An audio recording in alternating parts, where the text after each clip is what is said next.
मित्रों, कथा बहुत ही सुंदर है। चलिए कथा को आगे बढ़ाते हैं। अपने ही लोगों का यहाँ राज हो जाएगा। वहां तो बहुत तकलीफ है, यहाँ आराम ही आराम है। और वैसे चाहती तो मैं भी इसे मार सकती थी, लेकिन फिर मेरा भेद खुल जाएगा, इसलिए मैंने इसे आपके पास भेजा है। राजकुमार ने वह चिट्ठी फाड़ कर फेंक दी और उसी सांकेतिक भाषा में लिखा, माँ, जो लड़का मैं आपके पास भेज रही हूं, यह मेरा परम प्रिय पुत्रवत है। यही मेरा प्यारा है और इसने मेरी रानी बनने में बहुत मदद की है। यह समझो, इससे अपना कोई भेद छिपा नहीं है। मैं इसे विद्या सिखाने के लिए आपके पास भेज रही हूं। आपको जितनी भी विद्या पता है वे सब इसको सिखा देना, और यहाँ बहुत से काम हैं, इसलिए जल्दी से विद्या सिखाकर वापस भेज देना। इसकी खूब सेवा करना, जो अभी यह मदद मांगे इसे मदद देना, जो अभी पूछे इसे बताना। आप इसकी खूब देखभाल करना। इसकी बदौलत मुझे यहाँ का सारा राजकाज मिला है और आपको भी मौका मिलेगा। रास्ते में कोई परेशानी नहीं हुई। अमरदीप बड़े आराम से वहां पहुंच गया। उसने देखा कि जंगल पार करके जिस गांव में वह गया था वह डायनों और पिचासनियों का ही गांव था। जिस वक्त वह वहां पहुंचा तो वह डायन घर पर नहीं थी। वह अपने सामान की गठरी रख वहीं बैठ गया और इंतजार करने लगा। शाम को आंधी तूफान की तरह एक विकराल डायन आई और उसको देखकर उसको खाने के लिए झपटी, लेकिन तब तक वह पहले ही चिट्ठी लहरा कर दिखाने लगा और चिल्लाने लगा, नानी, नानी, अरे नानी। यह शब्द सुनकर उसने अपनी आंखें फाड़ कर उसे देखा और उसके हाथ से चिट्ठी लेकर पढ़ी। फिर तो उसने राजकुमार को बहुत ही प्यार किया। उसके लिए अच्छी अच्छी खाने पीने की सामग्रियां सजाईं और उससे बड़े प्रेम से बोली, एक दो दिन आराम से रह लो, घूम फिर लो, फिर तुम्हें सारी विद्या सिखाऊंगी। एक दो दिन के बाद उसने राजकुमार को अपनी मायावी विद्या सिखानी शुरू कर दी। थोड़े ही दिनों में वह राजकुमार सभी कलाओं में दक्ष हो गया। दिन में डायन अपने शिकार के लिए जंगल में चली जाती थी। फिर पूरे दिन वह घर में जो भी चीज होती थी उन्हें खोजबीन और जांच पड़ताल करके देखता रहता था। ऐसे उसने एक दिन देखा कि एक उड़न खटोला रखा हुआ है। कई प्रकार की थैलियां रखी हैं, उसमें पुड़िया रखी हुई है, जिन पर किसी एक पुड़िया में आंधी लिखा है, एक पुड़िया में पानी लिखा है, एक पुड़िया पर आग लिखा है। ऐसे थैले में सब चीजें रखी हुई थी। वह जांच पड़ताल करता। रात में जब डायन आई तो उसने पूछा, नानी, नानी। डायन ने बड़े प्रेम से कहा, बताओ क्या कहते हो। राजकुमार ने बड़ा भोला सा चेहरा बनाकर कहा, नानी जी, जो कमरे में रथ की तरह रखा है वह क्या है। डायन बोली, उड़न खटोला है। उड़न खटोला क्या होता है। नानी ने कहा, बताती हूं, बताती हूं। राजकुमार अमरदीप डायन से उसकी संपूर्ण विद्या सीखकर दक्ष हो चुका था, लेकिन अभी भी बहुत सी ऐसी चीजें थी जो डायन ने राजकुमार से छुपा कर रखी थी। इस बात को अमरदीप भी खूब अच्छी तरह से समझ रहा था। डायन के चले जाने के बाद वह रोज उसके पीछे एक एक चीज की खोजबीन करके और उसकी जांच पड़ताल करके इतना समझ गया था कि अभी कई सारे तुरुप के पत्ते ऐसे हैं जो उसने नहीं खोले हैं। अपनी तरफ से वह कोई भी ऐसी बात नहीं करता था जिससे वह डायन उस पर शक कर सके। जैसा वह कहती थी वैसा ही वह करता था और उसका दिल जीतने की कोशिश करता रहता था। ऐसे उसने बहुत सी रहस्यमय चीजें देखी और उसने डायन से उनके बारे में जानना चाहा। रात में उसने खाने पीने के बाद रोज की तरह डायन के साथ लंबा वार्तालाप किया। तो उसी वक्त उसने पूछा, नानी, आप हमें यह बताएं कि इस थैले में जो इतनी सारी पुड़िया हैं, एक पर लिखा हुआ आंधी, तो यह क्या है। डायन नानी चौंक पड़ी। क्या, आंधी वाली पुड़िया तुझे कैसे पता। क्या तू मेरे पीछे घर की तलाशी लेता है, जांच पड़ताल करता है। जासूसी करता है। अमरदीप ने घबराने का नाटक किया और रोने लगा। कैसी जासूसी, कैसी तलाशी? मैं जब इसी घर में रहता हूं तो मैं अपना ही घर तो समझता हूं, जब आपके पास हूं तो आपको अपना समझता हूं। मैं तो जाकर अम्मा को भी बताऊंगा कि नानी मेरे साथ ऐसा व्यवहार करती थी, कि मुझ पर शक करती थी। नानी बोली, अरे मैं तो तुझे बताना ही भूल गई थी। अच्छा सुन, मैं तुझे सारी बात बताती हूं। अगर जिस पुड़िया पर आंधी लिखा है उसे छोड़ दो तो आंधी आ जाएगी, और अगर पानी बरसाना हो तो जिस पुड़िया पर पानी लिखा है वह पुड़िया छोड़ दो, पानी बरसने लगेगा। जिस पुड़िया पर आग लिखा है अगर उसे छोड़ दो तो आग लग जाएगी। ऐसा भी हो सकता है? आश्चर्य से अपनी आंखें फैलाते हुए अमरदीप ने पूछा। हाँ यही बात है, नानी उसके भोलेपन पर मुस्कुराकर बोली। अच्छा नानी, जो आप उड़न खटोला बता रही हो इससे क्या होता है? खामखा में ही जगह घेरे हुए है। नहीं रे। नानी इसके कान उमेटते हुए बोली, यह तो जब मुसीबत में कहीं जाना हो या कहीं बड़ी लंबी दूरी तय करनी हो तो इस पर बैठो, एक पलक झपकते ही पहुंचा देगा। बस इस पर बैठो और यह कहो कि सत सत मेरे उड़न खटोले, मुझे पहुंचा जहां तक जाना है, उस जगह का नाम ले दो। तो क्या इतनी जल्दी पहुंच जाएगा? और क्या, जहां भी जाना हो पलक झपकते ही पहुंचा देगा। भरोसा ही नहीं होता, कमाल है। इस बार अमरदीप ने और भी ज्यादा आश्चर्य प्रकट किया। सैकड़ों बातें होती रहीं, फिर अमरदीप बोला, यह सब बातें तो ठीक है, लेकिन नानी आप यह बताओ कि अगर आपको कोई मार डालेगा तो मैं अकेला रह जाऊंगा, मेरा क्या होगा? मैं तो आपसे बहुत प्रेम करने लगा हूं। डायन बोली, नहीं, मुझे कोई नहीं मार सकता। क्यों नहीं मार सकता? आपको नहीं मार सकता ना? तो वही तो मैं पूछ रहा हूं, क्यों नहीं मार सकता भला? क्योंकि डायन बताते बताते रुक गई। मन ही मन में क्रोध से खौलता हुआ लेकिन ऊपर से मीठा बनता हुआ राजकुमार बोल उठा, बताइए ना नानी। आखिरकार नानी से नहीं रहा गया तो वह बोल उठी, इसलिए कि मेरी जान तो 7 समंदर पार एक घना जंगल है। उस जंगल के बीचों बीच में एक पेड़ है, उस पर एक पिंजरा टंगा हुआ है, उसमें एक बगुलिया है, उसी में मेरी जान है। आपकी जान एक बगुलिया में? अमरदीप बोला, भला यह कैसे संभव है? आदमी की जान तो उसके भीतर होती है। अरे नहीं, तुझे नहीं पता, यह मायावी दुनिया है, यहां ऐसा ही होता है। अच्छा, अमरदीप ने कहा, तो फिर वह बगुलिया मरेगी नहीं, भूखी प्यासी? अरे नहीं, वह तो जान है, वह हमेशा ऐसी ही रहेगी। हाँ, अगर कोई उसे मार डाले तो मेरी मौत हो जाएगी, लेकिन वहां 7 समंदर पार कोई कैसे पहुंचेगा? और फिर पेड़ के चारों तरफ वहां तक पहुंचने में सैकड़ों बाधाएं हैं। अच्छा, तो फिर मेरी माँ यानी आपकी बेटी, उसकी भी जान ऐसे ही किसी पक्षी में होगी? उसकी जान तो एक खीरे में है। डायन बड़े इत्मीनान से बोली, खीरे में? और क्या, खीरे में है। उसी के पास में ही तो दूसरा पिंजरा भी लटका हुआ है, उसी में वह खीरा है। अगर खीरा फूट जाएगा तो उसकी मृत्यु हो जाएगी। लेकिन वही बात है कि वहां इतने बीहड़ जंगल में 7 समंदर पार पहुंचेगा कौन, और किसमें इतनी हिम्मत है? अच्छा नानी, हमें तो यह सब पता ही नहीं था। वह राजकुमार बैठा ही रह गया। डायन थोड़ी ही देर में खर्राटे भरने लगी और राजकुमार के मन में खिचड़ी पकने लगी। अब वह मन ही मन योजना बनाने लगा कि आगे उसे क्या करना है। दूसरे दिन जैसे ही डायन अपने शिकार के लिए निकली, वैसे ही अमरदीप ने वह पुड़िया वाली जादुई थैली अपने कब्जे में की, तलवार ढूंढ निकाली, उसको भी अपने पास रख लिया और सब सामान लेकर उड़न खटोले के ऊपर जा पहुंचा।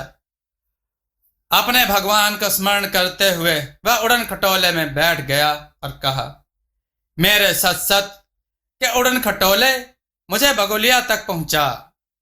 और यह क्या, उड़न खटोला उड़ा और हवा में ऊपर उठकर उसने तेजी से गति पकड़ ली। अब हवा की गति से जा रहा था। राजकुमार ने आश्चर्य से देखा कि पलक झपकते ही हजारों मील की दूरी तय करते हुए एक समुंदर दूसरे समुंदर को पार करता हुआ वह 7 समुंदर पार पहुंच गया और ऐसे ही बीहड़ जंगल में पहुंच गया था, जहां चारों तरफ घने घने पेड़ थे। दिन में भी अंधकार छाया था। उसी पेड़ के नीचे जाकर उड़न खटोला रुक गया, जहां पर डायन की जान वाली बगुलिया का पिंजरा टंगा हुआ था। जैसे ही अमरदीप उड़न खटोले से उतरा, सैकड़ों सांप और बिच्छुओं ने उस पर हमला कर दिया। अमरदीप ने अपनी तलवार निकाली और फटाफट उनका सफाया करने लगा। वह फौरन पेड़ पर चढ़ गया। पेड़ पर भी सैकड़ों सांप लिपटे हुए थे। वे उस पर लपकने लगे, लेकिन वह तलवार से फटाफट उनको मारकर गिराता गया और आगे बढ़ता गया। सबसे ऊंची डाल पर वह पिंजरा लटका हुआ था। उसी के पास दूसरा पिंजरा भी लटका हुआ था। पिंजरे के ऊपर भी सांप लिपटे हुए थे। उसने उन सांपों को मार मार कर गिराना शुरू किया और पिंजरा उतारा। जैसे उसने पिंजरे को हाथ में लिया, वहां दूर 7 समंदर पार जंगल में मौजूद डायन का माथा ठनक उठा। डायन ने समझ लिया कि कोई ऐसा है जो उसको मारने के लिए पहुंच गया है। उड़न खटोले के लिए वह सीधा अपने घर की तरफ भागी। जब वह वहां पहुंची तो उसने देखा कि ना तो वह उसका देवता वहां मौजूद था और ना ही उड़न खटोला। वह समझ गए कि यह उसी की कारस्तानी है। उसके दिमाग में धमाका सा हुआ। उसने सोचा कि लगता है यह कोई नकलची बहरूपिया आया था। वह बहुत ही घबरा गई और अपनी शक्तियों का उपयोग करके उड़ते ही शीघ्र अति शीघ्र वहां पहुंचने की कोशिश करने लगी। उधर राजकुमार अमरदीप ने पिंजरे से उस बगुलिया को निकाल लिया। अब डायन का पूरा शरीर कांपने लगा था।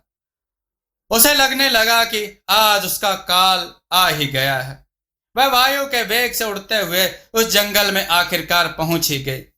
राजकुमार अमरदीप को भी आभास हो गया कि वह यहां पहुंच चुकी है। उसने वह पुड़िया खोल कर फेंकी जिस पर लिखा हुआ था आंधी। वहां भयानक आंधी आने लगी। इतनी प्रचंड आंधी की पेड़ पौधे उखड़ उखड़ कर गिरने लगे। भयानक तूफान तांडव मचाने लगा, लेकिन वह डायन नहीं रुकी। वह फिर भी दौड़कर आती रही। फिर राजकुमार ने पुड़िया खोल दी जिस पर आग लिखा हुआ था। अब वहां आग लग गई थी। प्रचंड दावानल धधकने लगा, लेकिन डायन को वह भी नहीं रोक पाया। फिर भी वह बचते बचाते उड़ती गिरती पड़ती आ रही थी। जब यह पुड़िया भी कारगर साबित नहीं हुई तो राजकुमार ने पानी वाली पुड़िया खोल फेंकी। अब वहां भयानक और मूसलाधार वर्षा होने लगी थी, लेकिन डायन इतने पर भी नहीं रुकी। वह अब भी आ रही थी। अब तो वह राजकुमार को दिखाई भी देने लगी थी। उसे इतने करीब आते हुए देखकर राजकुमार ने उस बगुलिया की एक टांग तोड़ दी। उधर डायन की भी एक टांग टूट गई। अब वह लंगड़ाती हुई दौड़ दौड़ कर आ रही थी। तभी राजकुमार ने उसकी दूसरी टांग भी तोड़ दी। अब तो डायन की दोनों टांगे टूट गईं, फिर भी वह नहीं रुकी। वह घिसट घिसट कर आने लगी और उसको पुकार कर कहने लगी, बगुलिया मारे पखना हाथ मेरे बगुलिया छोड़ दे। अर्थात बगुलिया को मारकर पंख ही हाथ में आएंगे, क्योंकि बगुले के शरीर में पंख ही पंख होते हैं। उसमें ज्यादा मांस तो होता ही नहीं, इसलिए उसका कहना है कि बगुलिया को मारकर पंख ही हाथ में आएंगे, बगुलिया को छोड़ दो। ऐसा कहते कहते वह पेड़ के बिल्कुल ही पास आ गई। तभी राजकुमार अमरदीप ने उस डायन से कहा, तेरी बेटी ने मेरे सभी साथियों को मारकर खा लिया, मेरी मां को महल से निकाल दिया, उसको मरने के लिए जंगल में भेज दिया और अपने आप महल पर कब्जा करके बैठ गई। मैं उसी का बेटा हूं और उसको मारने के लिए ही तुमसे विद्या सीखी है, वरना उस डायन ने तो तेरे पास मुझको मरने के लिए ही भेजा था। वह डायन तो मुझको भी खा लेगी। अब मैं अपनी जान बचाने के लिए तुझे मारूं नहीं तो क्या मैं अपनी जान दे दूं? उसने बगुलिया की गर्दन उमेड़ दी। तुरंत ही वह डायन भी मरकर गिर पड़ी।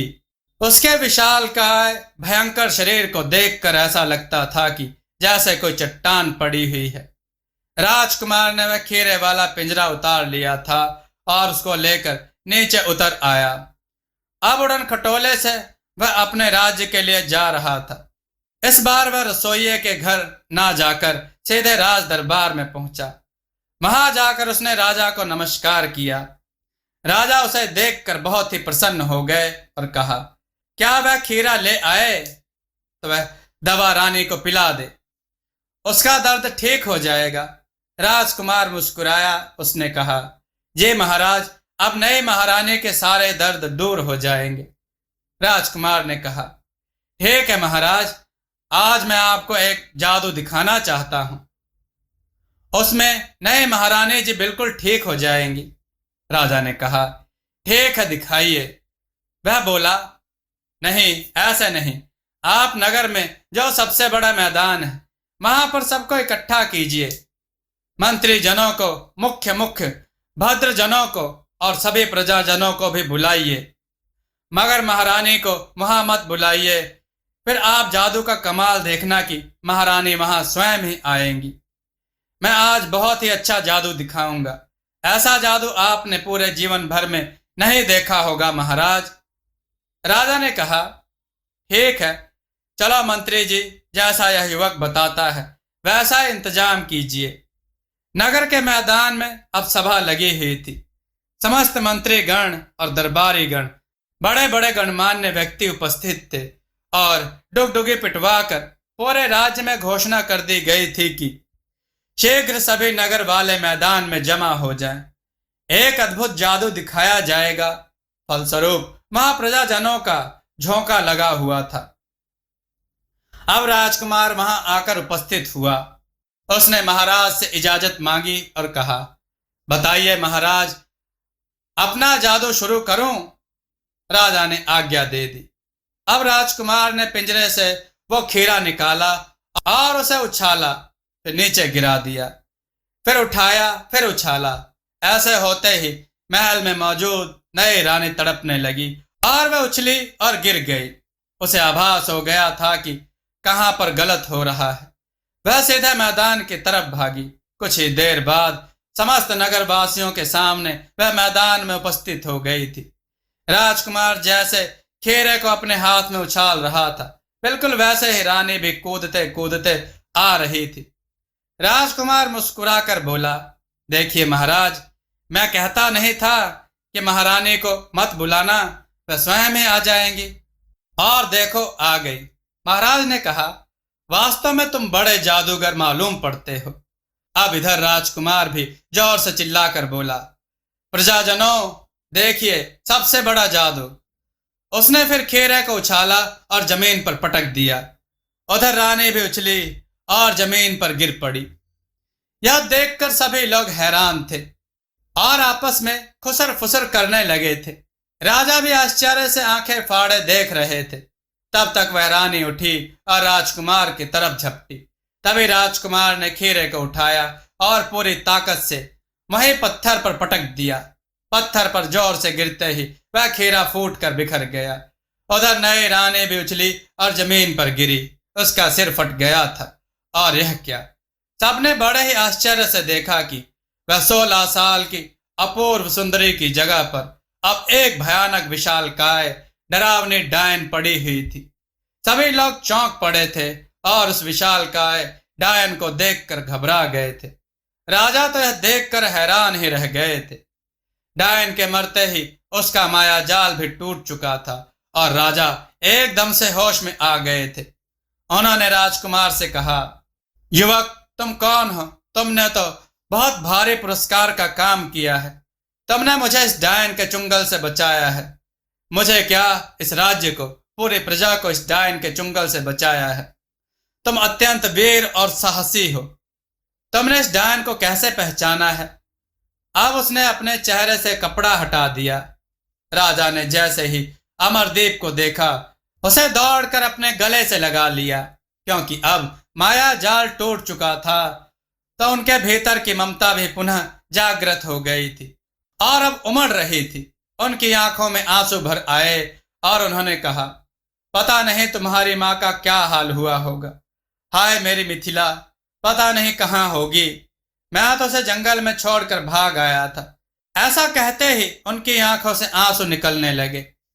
राजकुमार मुस्कुराकर बोला, नहीं पिताजी, आप दुखी मत होइए। उसने इशारा किया और रसोइया रानी मिथिला को लेकर हाजिर हुआ। यह देखकर राजा बहुत ही हर्षित हो उठे और उन्होंने राजकुमार से पूछा, बेटा यह क्यों कर संभव हुआ?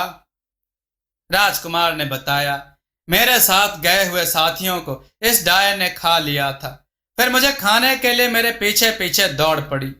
मैं तालाब में कूद गया, तब यह भेष बनाकर वहां बैठ गई थी।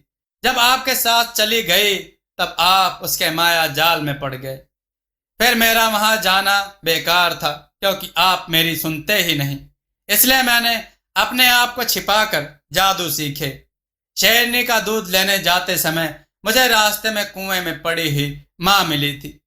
राजा अपने युवराज की सूझबूझ, वीरता और साहस पर मंत्रमुग्ध थे, तो वह अपनी रसिकता पर लज्जित भी थे।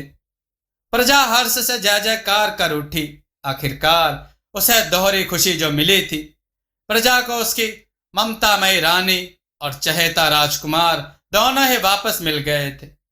युवराज की जय के नारे गूंज उठे। इस प्रकार डायन के अंत के साथ ही उनके महल में फिर से खुशियां लौट आई थी। अब वही उनका पुराना सुखी जीवन फिर से अपनी पटरी पर दौड़ने लगा था। दोस्तों, आपको यह कथा कैसी लगी? अपने विचार और सुझाव कमेंट में जरूर दें। हमारी कथाओं को लाइक करें, हमारे चैनल को सब्सक्राइब करना न भूलें। हमारी कथाओं को शेयर जरूर करें, जिससे लोगों को अच्छा ज्ञान प्राप्त हो। जय श्री राम भक्तों।